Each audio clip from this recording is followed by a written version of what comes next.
Hi everyone today. This is Melissa, Magnetic Melissa, and that was Velvet in the background. And today I'm going to be showing you guys how to do another how-to tutorial. Last time I made candied, what was it? Actually it was glazed sweet, glazed carrots. This time I'm actually going to be making candied sweet potatoes. And these are the type of sweet potatoes that I'll be using.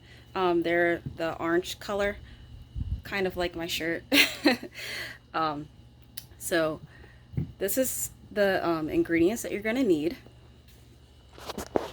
As you can see, you're going to need maybe about 3 or 4, depending on how much you want to make, of your candied sweet potatoes. So I'm going to be using 4 this time. And then you're going to need, like before, your vanilla extract, but I'm going to be using imitation because I like the way that tastes better than pure. And then you're going to need your cinnamon, and I'm going to actually add in a little cardamom this time. And the other thing that you're going to need that's in here is your brown sugar. I'm going to be using light brown sugar, and I'm going to be using sweetened coconut flakes. And you're also going to need preferably a black cast iron pan or skillet, and I'll show you when it gets to that step. But right now what I'm going to do is I'm going to first slice my sweet potato into thin, almost like the sizes of like a coin. So once I finish that, I'll come back and show you how it looks. Alright, I'm back. So I cut 2 of my sweet potatoes up already, and the remaining 2 I'm going to cut. But I just wanted to remind, in case anyone never has done this before, that's probably why you're watching. For this how-to, I'm going to also, or you're going to also want to peel your sweet potatoes before you slice them into slices about the size of a coin. And for any of those that like ASMR, I'll just show what I mean about the size of like a coin. So your sweet potatoes are going to be pretty hard, so you have to watch your hands. But this is roughly the thickness you would like.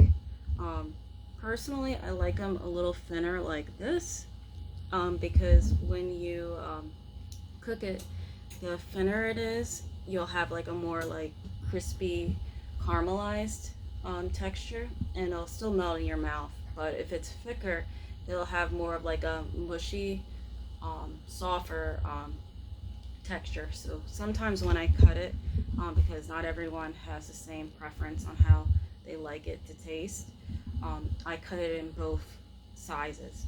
So that's why I didn't just stick with really like almost paper thin. But I have some that are paper thin and some that are thicker. And then when it seems to be not enough for your hand to hold, then you just flip it around and cut from the other side.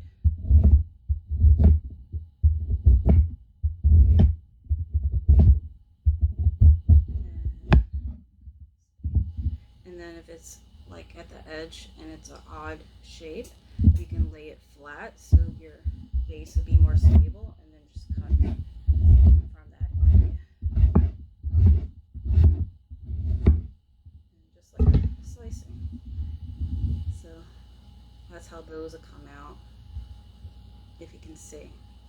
So I'm going to place this into my pan, and then I'm going to cut up my last remaining sweet potato. So that'll be your first step. Cut it into slices. And this time, since I'm pressed for time, I'm just going to prepare it and not really give any fun facts this time.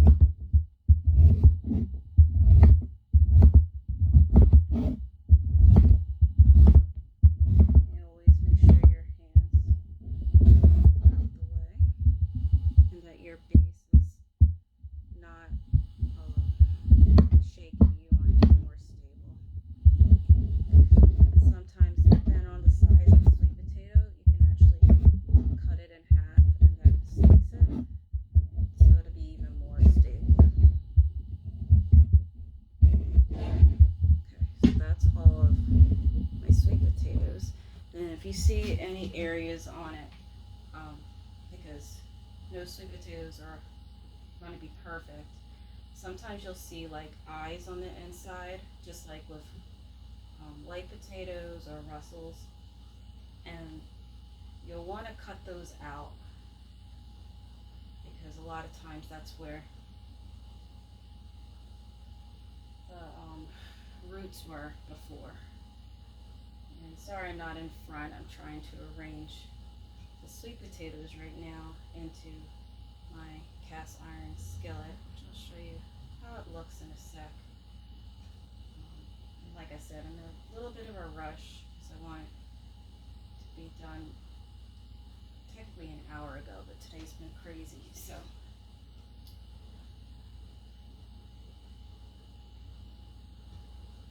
I'll show you guys when it finishes how it looks, and then my last view. Sit right down today. Okay. So I don't know if you can see. You pretty much just lay it all around, and then you're going to camera. You're going to pour some filtered water over it, just enough so that it'll slightly cover over it all. Some of it might not cover over it all. And then sometimes when you pour the water in, like what happened with me, you'll see like some of the peels come off that didn't completely come off before. So you want to make sure that's out because it'll take away from the taste. So now what I'm going to do is I'm going to add my light brown sugar. And your light brown sugar, again, I don't really measure things out, but I'll try to give you an estimate how many tablespoons when I'm putting it in. But you're just going to take some and sprinkle it over top of your sweet potatoes. And you're actually going to use a whole lot, so then your sauce will thicken.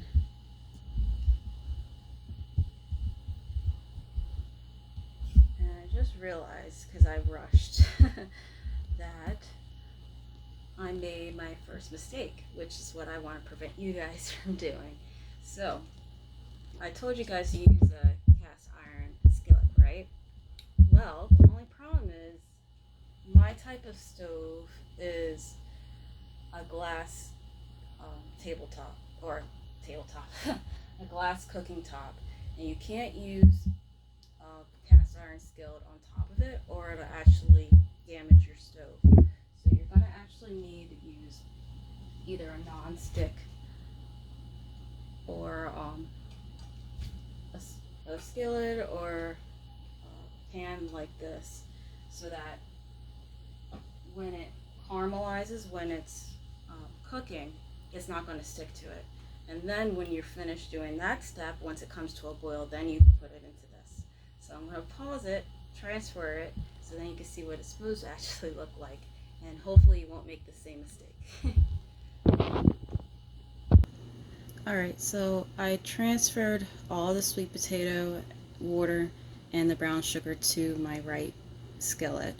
So now what I'm going to do is I'm going to continue to add the brown sugar by tablespoons on top of my sweet potato. And you want it so it's enough that it settles, but when it settles, it's still some that's going to be on top. So it'll look like it's a lot of sugar, and it is, like I said, a sweet dish. But when you finish, it'll turn out okay, because a lot of the water will evaporate and it'll get thicker. So I didn't count how many tablespoons I put in, but you'll see that the water actually starts to have a color change, and that's around when it's about enough. Now you could add some white sugar to this also, but the only problem is when you add the white sugar, it'll end up actually, if you don't watch it, it could burn. And then once it burns, it takes away a lot from the way the taste is going to be. So you want to prevent that from happening. So I think I'll add just maybe one more heaping tablespoon. And you'll hear in the pan like a sand gritty sound, and that's when you know it's also about the right texture, or the right amount, I should say. So I'll get a little close up and show you how it looks.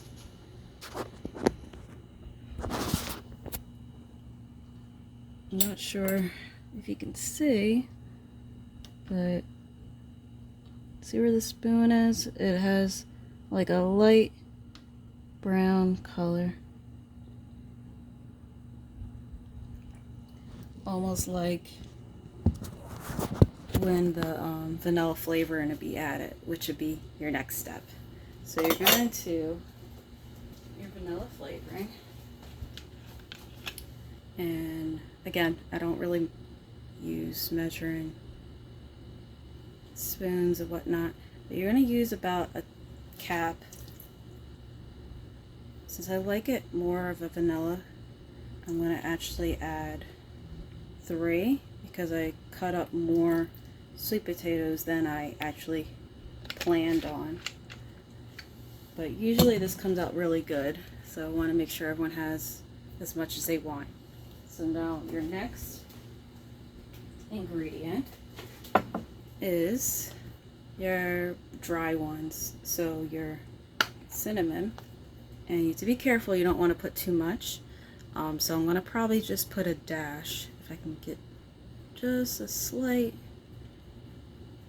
Okay, that's about, I would say 2 dashes normally. And as I mentioned in my previous video for the glazed carrots, you always can add or not add cadmium.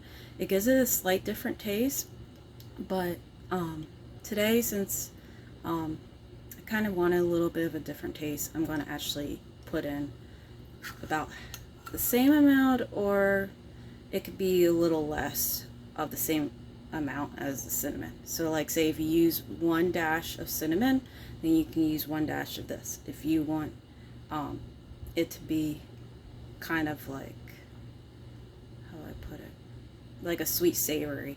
But if you want it not as strong, then you can put half of this. So like, say you use 2 dashes of cinnamon, then you'll use only 1 dash of this. So I'm going to put just 1. Okay. And then the next thing, before I forget, you're going to get your butter. And since I use 4, but normally I use maybe around 2 or 3, and I usually use maybe about, I don't know, 2 or 3 tablespoons of butter.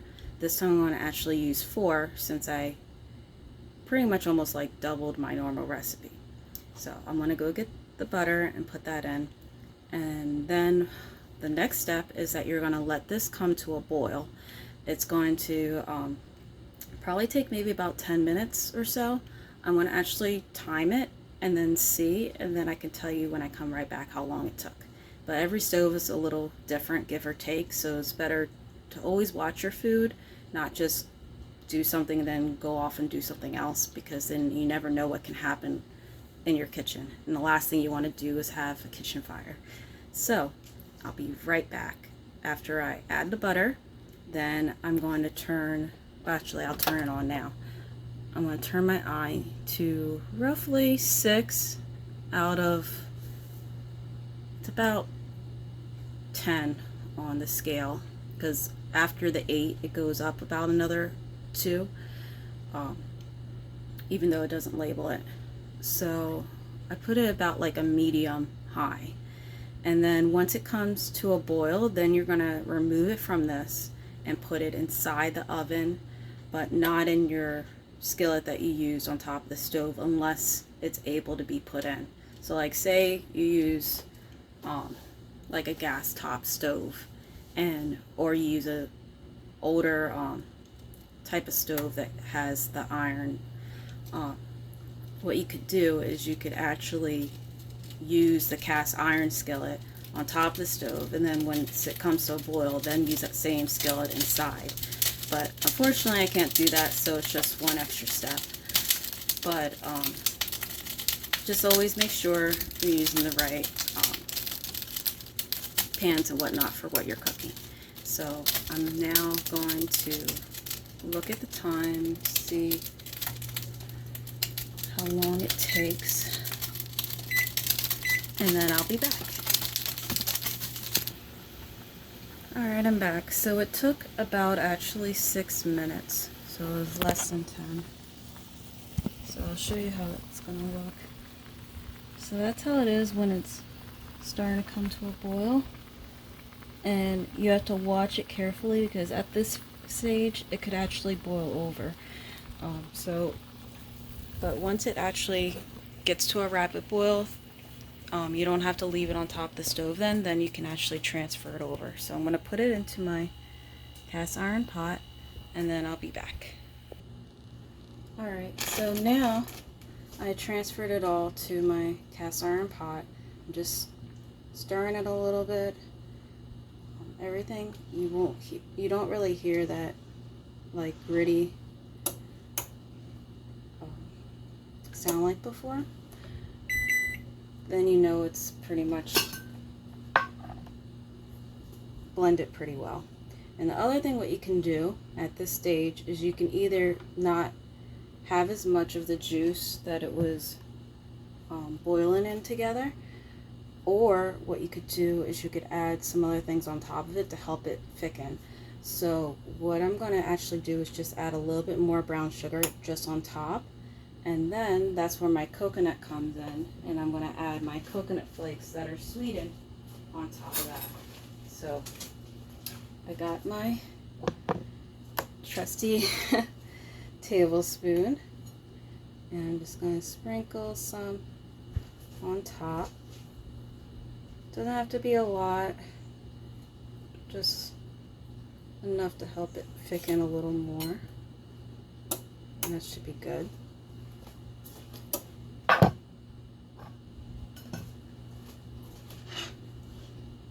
Get some of my sugar off my spoon, and then next my coconut flakes. I just open the edge, and you're going to sprinkle it on the top, just enough to cover it.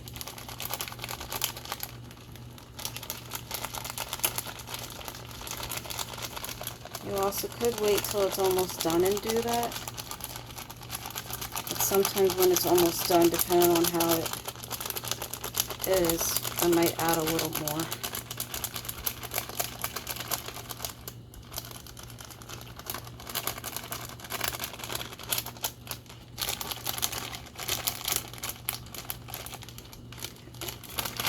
Just enough to cover it, so it'll look like almost like muddy snowflakes. So see? Okay, so now I'm going to put it in the oven at 350, and I'll be back in 30 minutes to show you how it looks.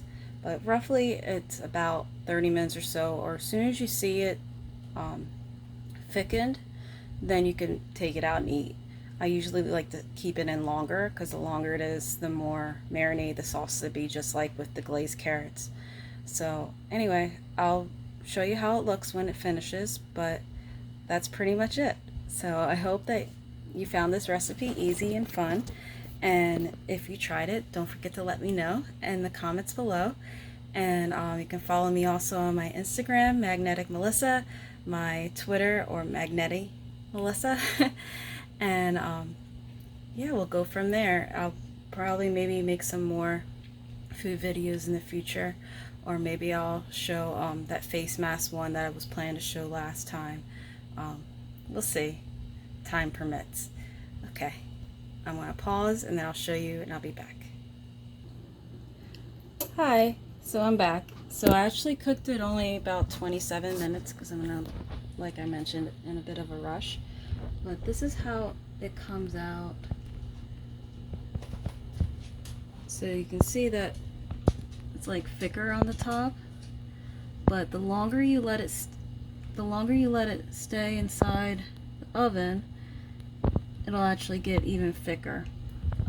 So like this time the sauce isn't that thick, but that's fine because I didn't want it to be too tacky.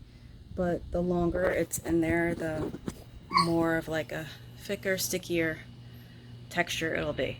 So you also can boil it on top of the stove longer, and when it's boiled on top of the stove longer after it comes to a boil, that'll also help in getting it to that right texture if you want it to be more of like sticky, like almost like the same type of texture as like a sticky bun. So if you like this video and found this helpful, don't forget to leave a comment below and to like and subscribe. Until next time, I hope you guys enjoyed this, and I hope everyone that's in the States have a happy Labor Day. Bye!